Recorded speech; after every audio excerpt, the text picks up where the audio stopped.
2024 లోక్సభ ఎన్నికల తర్వాత ఇప్పటివరకు దేశంలో ప్రజల మూడ్ ఎలా ఉంది? ఇండియా టుడే సీ ఓటర్తో కలిపి ప్రతి 6 నెలలకోసారి ఒక సర్వే కొంచెం ఎక్కువ శాంపులే తీసుకుని చేస్తుంది. సో తాజాగా 2025 ఆగస్టు అంటే జూలై 1 నుంచి ఆగస్టు 14 వరకు mood of the nation survey చేసింది సీ ఓటర్తో కలిసి. ఇందులో ప్రత్యక్షంగా 55,000 మంది సుమారుగా వాళ్ళ ఒపీనియన్స్ తీసుకోవడం, దాదాపు 152,000 మంది 1,50,000 మంది పైనే online tracking C Voter online ట్రాకింగ్తో ఒపీనియన్స్ తీసుకుంటే, అంటే వాళ్ళకు ఒక సెట్ ఆఫ్ క్వశ్చన్స్ ఇస్తారు, 10, 12, 15 ఉంటాయి. సో వాటిని అన్నిటినీ అక్యుములేట్ చేసుకుని ఒక రిజల్ట్ ఇస్తారు.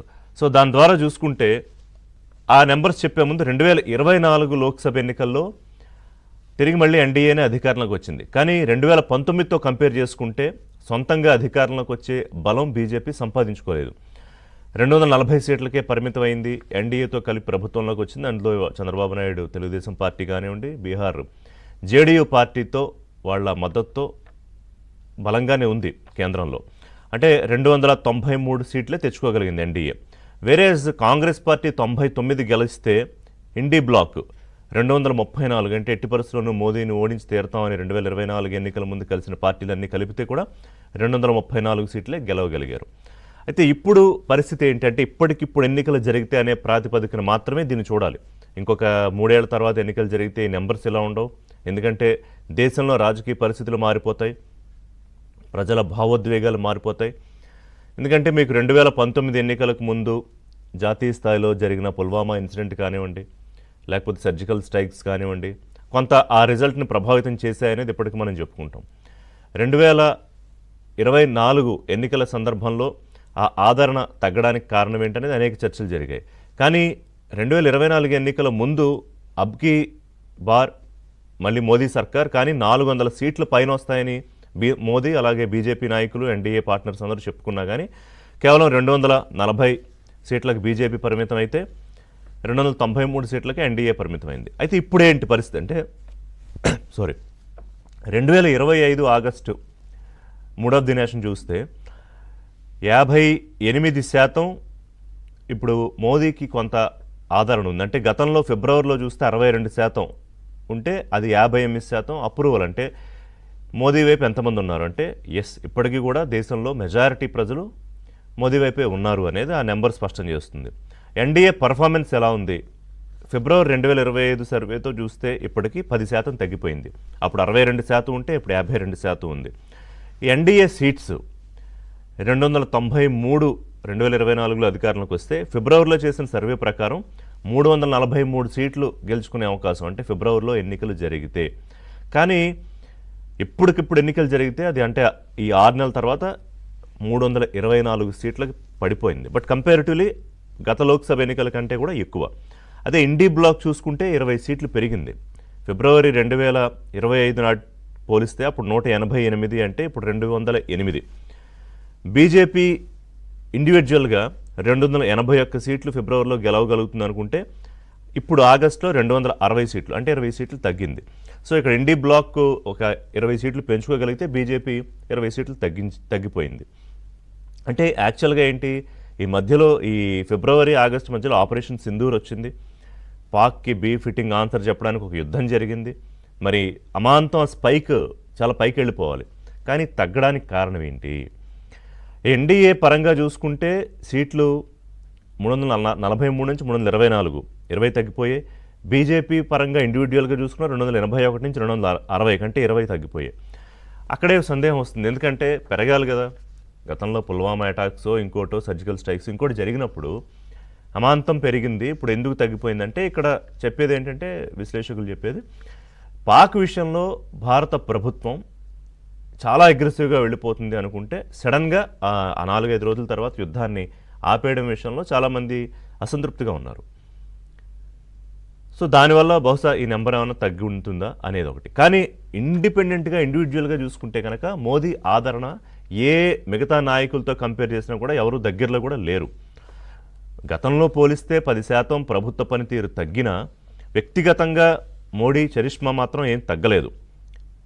సో అది దగ్గరలో ఎవరున్నారంటే 25%తో రాహుల్ గాంధీ ఉన్నారు. అంటే కంపారిటివ్లీ గతంలో కన్నా కూడా, అంటే ఫిబ్రవరిలో కూడా 25% ఏముందైంది, ఆగస్టులో కూడా 25% ఉంది, తగ్గలేదు పెరగలేదు. సో ఇక ఓట్ చోరీ, ఆయన ఈ మధ్య ఏదైతే ఓట్ థెఫ్ట్ జరిగిపోయింది, బీజేపీ ప్లస్ ఎలక్షన్ కమిషన్ కలిసి మొత్తం అంతా గత ఎన్నికల్లో ఏదో చేసేసాయి, లేకపోతే కనుక మోడీ మళ్ళీ ప్రధానమంత్రి అయ్యేవారు కాదు మూడోసారి అని చెప్పిన దాన్ని ఎంతమంది ప్రజలు సీరియస్గా తీసుకున్నారు? 64% మంది ఎన్నికలు నిష్పక్షపాతంగా జరుగుతున్నాయి అనే భావన వ్యక్తం చేశారు. అంటే ఎటువంటి ఇబ్బందులు జరగకుండా చాలా జెన్యూన్గా ఎలక్షన్స్ జరుగుతున్నాయంటే 32% మంది మాత్రం ఎన్నికలు న్యాయబద్ధంగా జరగట్లేదేమో అనే అనుమానం వ్యక్తం చేశారు. బట్ వేరేస్ ఓట్ థెఫ్ట్ అనే అంశాన్ని, ఎందుకంటే ఇప్పుడు పెద్ద ఎత్తున క్యాంపెయిన్ జరుగుతోంది, తెలంగాణలో జరిగింది, తెలంగాణ నుంచి మొత్తం బీహార్లో ముఖ్యమంత్రితో పాటు మంత్రులందరూ వెళ్ళి రాహుల్ గాంధీతో పార్టిసిపేట్ చేశారు, దేశవ్యాప్తంగా ఇది పెద్ద ఉద్యమంలా తీసుకుంటున్నారు. కానీ 58% మంది దీన్ని సీరియస్గా తీసుకోవట్లేదు. ఏది ఓట్ చోరీ జరిగిందనే అంశాన్ని 58% అంటే మెజారిటీ పర్సంటేజ్ సీరియస్గా తీసుకోవట్లేదు. అనుమానాలు కొంతమందికి ఉన్నాయి. ఇక బీహార్ ఎలక్షన్ రాబోతోంది ఈ సంవత్సరం.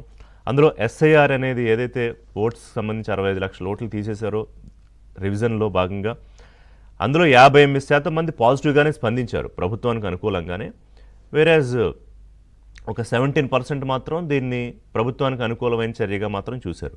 అంటే ఓవరాల్గా చూసుకుంటే ప్రభుత్వానికి సంబంధించి కొంత ఆదరణ తగ్గిన, మోదీ విషయంలో పర్సనల్ అప్రూవల్ విషయంలో కొంత రేటింగ్ తగ్గిన, అలాగే బీహార్ విషయంలో ఓట్ చోరీ విషయంలో భిన్నాభిప్రాయాలు ఉన్నా కూడా మెజారిటీ ఒపీనియన్స్ మోదీకి, బీజేపీకి, ఎన్డీఏకి అనుకూలంగానే ఉన్నాయి. ఈ సర్వే ప్రకారం India Today C voter survey ప్రకారం ఎన్డీఏ వైపే ప్రజల మూడ్ అలాగే ఉంది, సీట్లు కొంత అటు ఇటు అయినా కూడా అని. బట్ హ్యావింగ్ సెడ్ దిస్, ఇది ఇప్పటికిప్పుడు ఎన్నికలు జరిగితే యాక్చువల్గా లోక్సభ ఎన్నికల నాటికి పరిస్థితి ఎలా ఉంటుంది, ప్రతి 6 నెలలకి ఎలా మారిపోతుందో మనం చూసాం. అంటే ఫిబ్రవరికిను ఆగస్టుకి ఉన్న మార్పు కూడా చాలా స్పష్టంగా గమనించవచ్చు. ఇండియా కూటమికి 20 సీట్లు పెరిగితే ఎన్డీఏ కూటమికి 20 సీట్లు తగ్గిపోయాయి. బీజేపీకి అప్పుడు 281 ఉంటే ఇప్పుడు 260 వస్తాయి అని. అలాగే ఓట్ షేర్ ఇప్పుడు 46.7% ఎన్డీఏకి వస్తుందని, 40.9% ఇండి కూటమికి వస్తుందని కూడా ప్రజల అంచనా. ఇది ఎందుకు సీరియస్ చర్చ జరుగుతుందంటే దీని మీద దేశవ్యాప్తంగా ఈ శాంపిల్ సైజు దాదాపు 2,06,000 మంది శాంపిల్ సైజ్తో ఈ ఒపీనియన్ తీసుకున్నారు కాబట్టి, mood of the nation check చేశారు కాబట్టి సీరియస్గానే దీని మీద చర్చ జరుగుతోంది.